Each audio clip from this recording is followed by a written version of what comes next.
welcome. It's me, Percita, and this is Percita's Paradox. So here we are. It is our Thursday, but instead of Thought for Thursday, we're going to continue in our series on toxic relationships and the foundation of those being words.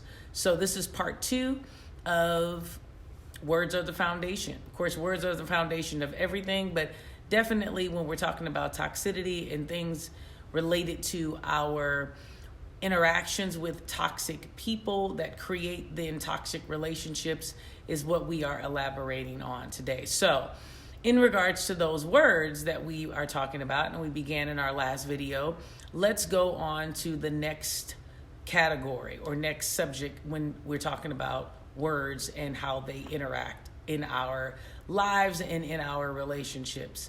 And I'd like to focus today on our families.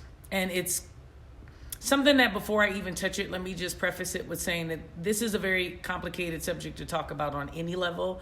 Most of us don't really want to even face the fact that conversations regarding family members is going to be distorted because there's always going to be some sense of disdainment or discomfort with it, because typically there is a thing in the African American community in specific that I can say, because of course I'm African American, where we're taught to honor our elders and what they say goes, and we are to basically just listen and take direction and go forth. So let me preface this by saying I'm going to challenge that a little bit, but in the exact same brain mindset, I should say, we want to think about what we can do to still honor that, because of course I am still a true believer in being respectful and all of the things that come with it, and maturity and being respected as a wiser, older person.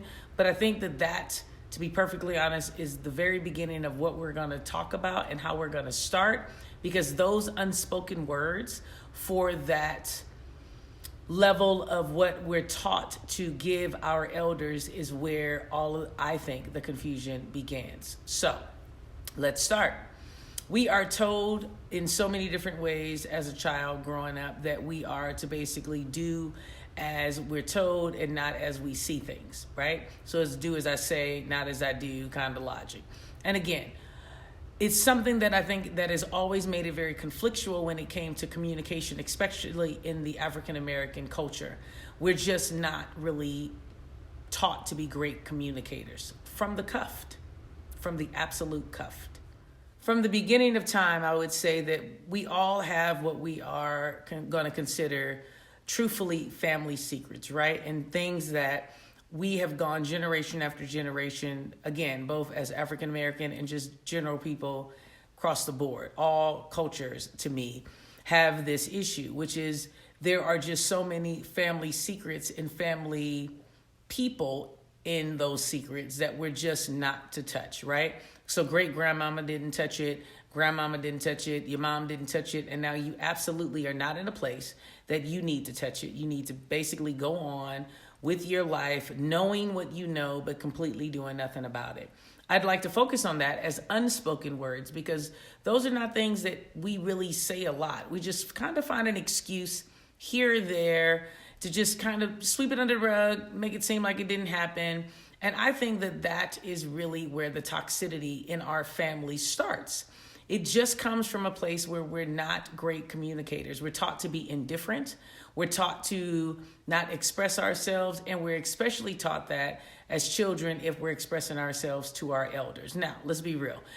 There's absolutely going to always be a thin line between expressing yourself and being disrespectful. So I'm not saying that. But what I am saying is that as we get older and we start to then have our own offspring and our own traditions and our own vices that we have in our households, we start to understand, especially if you're married or you're in a long-term relationship and you've bared children together, you start to understand that some of the things that you were taught were not necessarily things that you want to forego over to your children or you want to continue in your life, right? But at the exact same time, it's very complicated to discuss the hurt that you've already felt that you don't want to obviously continue. But in order for you to really not continue it, is you actually have to speak about those hurts to the people who have hurt you or wronged you.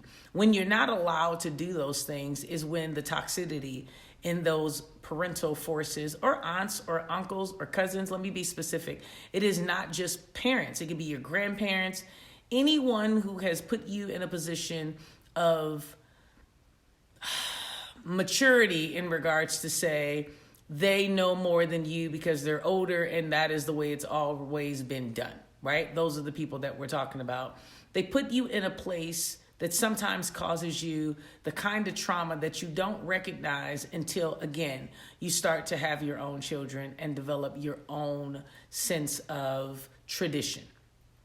It is very hard to hold those conversations to even start because, again, I'll reiterate, you actually have to be able to express that you're hurt in order to be healed. And if you're not allowed that room in order to express yourself, it's very complicated to be healed, which is where the conflict comes because there's always this thing of respect that floats in families. So what I want to really focus on directly and indirectly is how does that actually re-traumatize you when you get older? Well, it's something that we don't really, again, know how to even start the conversation because we're very conscious in not hurting our family members' feelings, and we don't really want to backbite. We don't want to do all of the things that we felt like are being done. But it's always going to be the quote unquote black sheep of the family who is just tired and ready to move through it, who finds themselves being the person that does all of the expression, right? The most complicated person for me to ever tell you to deal with is the indifferent person. Indifferent people make me crazy because I'd prefer for you to decide on something. But to tell me that you don't have an opinion or you don't want to get into it is actually BS. You don't care and you don't have any desire to be any bit of a part of it. It has nothing to do with you don't want to get into it because typically when you make that statement, you have to get into it. That's why you're saying you don't want to get into it. You just don't want to take a responsibility or pick a side either way because you're trying to just keep what you would call peace. But the indifference of that is you actually have to decide what you're going to do. Are you going to be healed or are you not? Are you going to express what you desire in the situation or are you not? If you don't, that's when that person then becomes toxic on top of the unspoken toxic. Therefore, the new words that are spoken remain toxic because no one's really dealing with what exactly is happening or going on in the family. So again, it is so complicated because you don't know how exactly you can function in that and maybe not necessarily have to walk away, or you can function in that and still be true and authentic to yourself. Very complicated because for the most part, when you grow to a level of understanding that things are toxic in your family is when you actually decide to just distance yourself from them. And it makes all the sense in the world. But for the sake of argument, I would say, what would it take for you to actually speak those words that you've not spoken in order to be healed? Are you willing to not re-traumatize yourself throughout all of your new relationships and interactions with people based on childhood trauma? As I stated in the last video, all trauma, for the most part, stems from childhood. So you're never going to be in a position where you can really truthfully say that you have a problem with someone or something that did not trigger something that had already happened. And what I'm basically trying to say is that if you have an anger issue or if you have a infidelity issue or something of the sort, it all stems from something that has happened in your childhood. And if you do not believe in therapy, this is the time in this video that I'm going to say, definitely seek it out because that is something that you want to address. And I am saying moving forward in your life, the only way for you to actually get through it is to voice it. And when you're voicing it, it's not going to make everyone happy. And it's not going to be a situation where the entire family is going to understand it. And it may put you in a position where people will distance themselves from you or vice versa. But I would say that at the end of every day, you have to be authentic to yourself and you have to be true to you And you do want to be in a position where you want to cherish and embrace as much of a relationship in your family that you can. But sometimes it's just not possible. Sometimes you're just in a position where you have to understand that you have to detach yourself from the relationship and the interaction. Maybe not forever, but just long enough for you to gain some sense of knowledge of the words that you need to speak so that you can identify your hurt and speak. Because that unspokenness, you think that that would make it better. You know, if I don't really say anything and I kind of let things ride because I don't want to ruffle any feathers and I don't want to piss anybody off, and everyone has always let it go and I don't want to be the person that actually speaks about it. Those are the times that those unspoken words and unspoken mannerisms kill you. Because they're going to come out and it's going to lash out in some way, shape, or form. So you absolutely want to address it. And you really are addressing it, again, for yourself and the fact that you are seeing traits that would go into your new life and your new relationship and your marriage and your children and so on and so forth. So when we're talking about words and we're talking about spoken and unspoken words, to me, the most complicated portion of toxic relationships are family driven, because you cannot really detach yourself from family. You can be bitter, you can be angry, you can do all of those things. You can bite bed. What am I trying to say? You can talk about each other, you can do all of those things, but at the end of the day, for the most part, they're still related. And there's nothing I love to hear more than the person who says, you know, I don't really need family. I have friends that are just like family. I'm not telling you that that statement is wrong, but I also am telling you that if you watch the person who actually makes that statement, it's a person who does not have family to start. Very rarely do you hear a person who has family or who has ever had family interaction that says that. It's typically a single child. It's typically a single child parent. It's typically someone who has basically come to amends with the fact that family units are not what they're a part of. So they tell themselves that that works better than the other. And I'm not telling you that you can't find friends that are amazing and absolutely love on you and you feel more connected. Typically, the reason why you feel more connected, though, is because of the toxicity of the relationship that you're trying to avoid. So you just go and recreate something different and tell yourself, I don't need the person.